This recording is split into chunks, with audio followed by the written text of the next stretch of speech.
Kumekuwepo na kuripotiwa kwa taarifa katika vituo vya polisi na nyingine katika mitandao ya kijamii zikijulisha kwamba mtu au watu fulani wamepotea, hawaonekani au wamekamatwa na watu waliojitambulisha kuwa askari wa jeshi la polisi.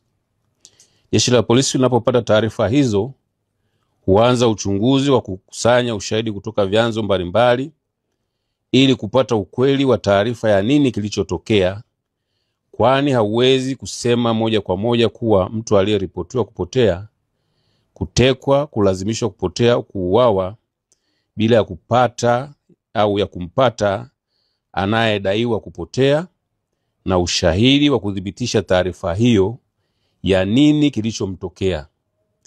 Kama alitendewa uhalifu, ni nani wahusika kulingana na sheria, kanuni na taratibu. Vile vile, kwa mujibu wa kifungu cha 117 cha sheria ya ushahidi sura ya 6 marejeo ya 2022, marejeo ya mwaka 2022, na kifungu cha 161 cha sheria ya ndoa sura ya 29 marejeo ya mwaka 2019, dhana ya mtu kuchukuliwa kuwa amekufa inapaswa kudhibitishwa na mahakama baada ya miaka 5 kupita kulingana na vielelezo na ushahidi utakaowasilishwa. Katika matukio ambayo yameripotiwa katika vituo vya polisi na uchunguzi wa kina kufanyika na walioripotiwa kupotea kupatikana wakiwa hai na wengine wakiwa wamekufa, hadi sasa ushahidi kwa baadhi ya matukio yameonesha sababu zake ni kujiteka, wivu wa mapenzi, imani za kishirikina, kugombea mali, kulipiza kisasi, kwenda nchi nyingine kujifunza misimamo mikali na kukimbia mkono wa sheria baada ya kufanya uhalifu. Miongoni mwa matukio hayo ambayo yamethibitishwa kwa sababu hizo ni pamoja na tukio la hivi karibuni linalomhusisha Sheikh Zuberi Said Nkoko, miaka 53, mwalimu wa dini na kiongozi katika taasisi ya Islam Foundation iliyopo mkoani Singida, ambayo pia inajishughulisha na shughuli za kuchinja wanyama. Katika tukio hilo, kupitia vyombo mbalimbali vya habari ikiwemo mitandao ya kijamii, kulisambaa taarifa za kutekwa kwa shehe huyo na watu waliowataja au waliotajwa kuwa ni askari wa jeshi la polisi tarehe 2 mwezi wa 6 2025 saa 5 usiku, akiwa na kiasi cha fedha taslimu shilingi za Kitanzania milioni 42. Taarifa ya kupotea kwake pia iliripotiwa polisi. Baada ya uchunguzi, ilibainika kuwa Sheikh Zuberi Said Nkoko hakuwa ametekwa, bali alitengeneza tukio la uongo la kutekwa ili kukimbia madeni aliyokuwa akidaiwa na watu mbalimbali. Majina yao yamehifadhiwa kwa sababu za kiuchunguzi, yenye jumla ya shilingi za Kitanzania milioni 521 na laki 5. Sheikh Zuberi atafikishwa mahakamani baada ya taratibu za kisheria kukamilika.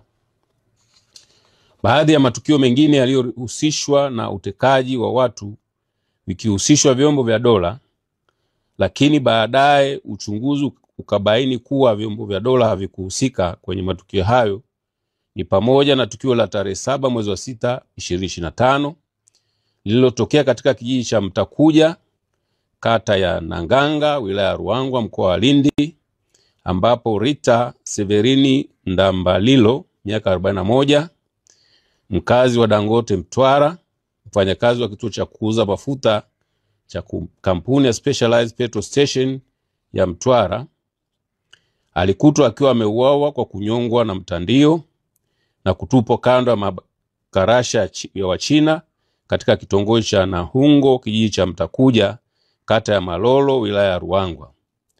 Upelelezi ulibaini kuwa mtu huyo aliuawa na Juma Salum Njenje, miaka 49, aliyekuwa akimtumia kama dereva wake wa bodaboda, baada ya mtu huyo kumuona Rita akiwa amebeba fedha kwenye mkoba wake. Kabla ya mwili wake kupatikana, taarifa zilisambaa kuwa alikuwa ametekwa na watu wasiojulikana. Watuhumiwa wawili wamekamatwa na wamefikishwa mahakamani na kesi iko mahakamani. Tukio lingine linamhusu Regina Rajabu Chaula, miaka 62, aliyekuwa na makazi huko Bahari Beach, Kinondoni, Dar es Salaam na nchini Denmark, aliyedaiwa kuoa na Fred Rajabu Chaula na Bashiri Richard Chaula, kisha mwili wake kutumbukizwa kwenye shimo la majitaka. Regina, ambaye alikuwa na kesi ya madai Mahakama Kuu Division ya Ardhi dhidi ya watuhumiwa hao, aliripotiwa kupotea ghafla Disemba 13, 2024 hadi tarehe 18 mwezi wa kwanza 2025, mwili wake ulipokutwa kwenye shimo hilo la majitaka baada ya upelelezi wa jeshi la polisi kufanyika. Watuhumiwa hao walikamatwa na kufikishwa mahakamani. Pia tarehe 11 mwezi wa 11 2024 litokea tukio lililomhusu Bwana Deogratias Tarimo, mkazi wa Kibaha, mkoa wa Pwani, ambaye alionekana kwenye picha mjongeo au jongefu akipambana na watu waliotaka kumteka, ambao hata hivyo walishindwa kutekeleza azma yao hiyo. Taarifa zilizosambazwa kwenye mitandao ya kijamii kuhusiana na tukio hilo zilisema kuwa waliokuwa wanatekeleza uhalifu huo ni askari polisi. Uchunguzi ulibaini kuwa waliohusika sio askari polisi na chanzo cha tukio hilo ni wivu wa mapenzi. Watuhumiwa 6 walikamatwa na kufikishwa mahakamani. Aidha, tarehe 24 mwezi wa 8 2024, katika kijiji cha Haiderere, kata ya Haiderere, tarafa Haidom, wilaya ya Mbulu, mkoa wa Manyara, Saulo Samuel Baloho, miaka 44, mkazi wa Haiderere, alitoa taarifa ya uongo kwa kutumia simu ya mkononi kuwa ametekwa tangu tarehe 22 mwezi wa 8 2024 na watu wasiojulikana na kumpeleka Karatu, mkoa wa Arusha, kwa lengo la kumtoa figo. Upelelezi ulibaini kuwa mtuhumiwa hakutekwa, bali aliondoka nyumbani kwake akimwaga mke wake kwamba anapeleka fedha shilingi za Kitanzania 200,080 ukweni kwa mtoto wake wa kiume, ambazo ni mahari aliyokuwa anadaiwa mtoto huyo. Uchunguzi ulibaini mtuhumiwa alizitumia fedha hizo, na ili kuficha aibu akaamua kuzusha kwamba ametekwa. Mtuhumiwa alifikishwa mahakamani na kuhukumiwa kulipa faini ya shilingi za Kitanzania 100,000. Tukio lingine ni la tarehe 23 mwezi wa 8 2024 lililotokea katika kitongoji cha Kwedi Java, hii cha Nyasa, kata ya Kangata, tarafa ya Magamba, wilaya ya Handeni, mkoa wa Tanga. Lililomhusu Elia Elifaza Raymond Mchome, miaka 3, mkazi wa kitongoji cha Kwedi Java, ambaye aliuawa na kufukiwa ndani ya chumba walichokuwa akilala na Jackson Elisante Maeda, miaka 23, mkazi wa Kwedi Java, kwa imani za kishirikina. Kabla ya kubainika kwa mwili wa mtoto huyo, taarifa zilisambaa kuwa alikuwa ametekwa na watu wasiojulikana. Mtuhumiwa aliyehusika na mauaji hayo alikamatwa na kesi iko mahakamani. Pia tarehe 19 mwezi wa 8 2024, Ezania Kamana, miaka 36, aliyetoweka bila kufahamika mahali alipokuwa, alikutwa akiwa ameuawa na mpenzi wake aliyefahamika kwa jina la Abdalla Miraji Musa, miaka 42, kisha mwili wake kukatwakatwa na kuwekwa katika mifuko 4 ya sandarusi na kutupwa maeneo ya Ununio. Mtuhumiwa alikamatwa na kesi iko mahakamani. Kuna matukio ya watu 7 ambao waliripotiwa polisi Singida kuwa walipotea au walitekwa. Uchunguzi ulibaini tarehe 8 mwezi wa 8 2024 ulibaini katika kijiji cha Chalunyangu, kata ya Makuro, tarafa Mtinko, wilaya Singida, mkoa wa Singida.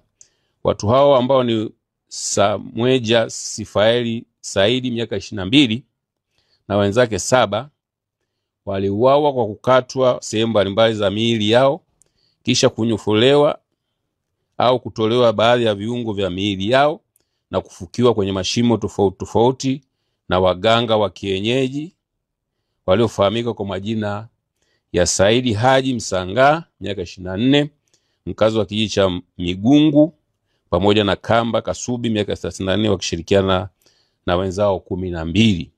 Aidha, baada ya ufuatiliaji ilibainika miili mingine mitatu iliyofukiwa wilaya ya Chemba mkoani Dodoma na kufikisha jumla ya watu 10 waliouawa na watu hao. Kabla ya kubainika miili yao, taarifa zilisambaa kuwa watu hao walikuwa wametekwa na watu wasiojulikana. Watuhumiwa 13 walikamatwa. Kesi iko mahakamani. Tarehe 31 mwezi wa 7 2024, wafanyabiashara wawili wa wilaya ya Songea mkoa wa Ruvuma waliofahamika kwa majina ya Ray James Hiera na Riziki Mbarara Mohamed walidaiwa kutekwa baada ya kutoonekana kwa siku kadhaa bila taarifa, huku simu zao zikiwa hazipatikani. Upelelezi ulibaini kuwa watu hao waliuawa na mganga wa kienyeji aliyefahamika kwa jina la Mtila Msua Ausi miaka 29, mkazi wa Lugunga wilaya ya Tunduru, katika pori la Mdingula uwanja wa ndege, kwa kuanywesha sumu na yeye kuchukua pesa kiasi cha shilingi za Kitanzania milioni 15 ambazo marehemu alibeba na kwenda nazo kwa mganga huyo ili ziombewe dua. Watuhumiwa 3 walikamatwa. Kesi iko mahakamani. Tukio lingine ni la tarehe 3 mwezi wa 7 2024, lililoripotiwa likiwahusu watoto wawili, mmoja miaka 12 aliyekuwa mwanafunzi wa darasa la 7 katika shule ya msingi Busenga, na mwingine miaka 8 aliyekuwa mwanafunzi wa darasa la 2 katika shule ya Akiba English Medium iliyopo wilaya Ilemela, waliojiteka na kupanga nyumba katika eneo la wilaya ya Nyamagana na kuanza kuwapigia simu wazazi wao kuwa wametekwa, wako Buhemba mkoani Mara na watekaji wanahitaji shilingi za Kitanzania 100,000. Watoto hao wanaendelea kufuatiliwa tabia zao chini ya ustawi wa jamii na jeshi la polisi. Hali kadhalika, tarehe 3 mwezi wa 7 2024, John Zefania Mboge, mkazi wa Goba Center, aliyekuwa akitokea benki ya CRDB tawi la Coco Plaza, alikamatwa na watu 7 na kumuingiza kwenye gari namba T 458 DYU Toyota kisha kumpora pesa. Watuhumiwa 7 walikamatwa na kufikishwa mahakamani. Tukio lingine la tarehe 17 mwezi wa 6 2024, lililotokea katika kitongoji cha Kabionda, kijiji cha Mulele, kata ya Ruhanga, tarafa Kamachumu, wilaya Muleba, mkoa wa Kagera, ambapo mtoto aliyefahamika kwa jina la Noela Novat Asimwe miaka 2.5 mwenye ulemavu wa ngozi aliripotiwa kutekwa na watu wasiojulikana. Uchunguzi wa polisi ulibaini kuwa mtoto huyo ameuawa kwa kunyongwa shingo na kunyofolewa baadhi ya viungo vya mwili ikiwemo mikono yote miwili, kisha mwili wake kutupwa kwenye daraja ukiwa umefungwa kwenye mfuko wa sandarusi. Watuhumiwa 9 akiwepo baba yake mzazi walikamatwa. Kesi iko mahakamani. Katika tukio lingine la tarehe 15 mwezi wa 5 2024, mtoto ambaye jina lake limehifadhiwa kwa ajili ya kiusalama au kisheria aliripotiwa kutekwa katika maeneo ya Manjelwa, Ilomba, wilaya ya Mbeya, mkoa wa Mbeya, na Winfrida Martin Komba miaka 36, mkazi wa Vingunguti, Dar es Salaam, kwa kushirikiana na mzazi wa mtoto huyo aitwaye Agnes Jacob Mwalubuli, ikiwa ni njama waliopanga ili kumshinikiza baba mzazi wa mtoto huyo atoe fedha za Kitanzania milioni 20 ili mtoto aachiliwe na watekaji, la sivyo watamuua. Watuhumiwa 3 walifikishwa mahakamani na mtuhumiwa mmoja alihukumiwa kifungo cha miaka 3 jela. Mmoja alihukumiwa ambaye ni mama mzazi kifungo cha nje cha miezi 12.